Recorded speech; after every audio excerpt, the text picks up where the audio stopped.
Теңгешевройл осындай қиын қыстау кезеңде Атырау облысының тұрғындарымен және Қазақстан халқымен бірге. Бұл жағдайдың халықтың өміріне елеулі әсер ететінін ескере отырып, су тасқынына қарсы жедел әрекет ету шараларына және жағдай басылғаннан кейін қалпына келтіру жұмыстарына қолдау көрсету мақсатында Теңгешевройл қазіргі таңда 2 миллиард теңге қаражат бөледі.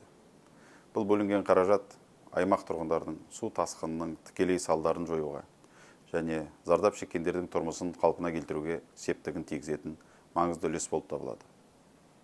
Су тасқынының алғашқы белгілері көрінгеннен бастап, біз мүмкіндігіміз келгенше қолда бар ресурстарды пайдаланып, жергілікті халыққа және көпшілігі тасқын судан зардап шеккен аймақтарда тұратын қызметкерлерімізді қолдау көрсету мақсатында өзіміздің бизнес серіктестерімізбен және Атырау облысының әкімдігімен ынтымақтасып жұмыс істеп келеміз. Осы уақытқа дейін ТШО мен оның бизнес серіктестері 90-нан астам мамандырылған техника, шамамен 30 автобус, сондай-ақ азық-түлік тауарлары мен жанар-жағармай ұсынды.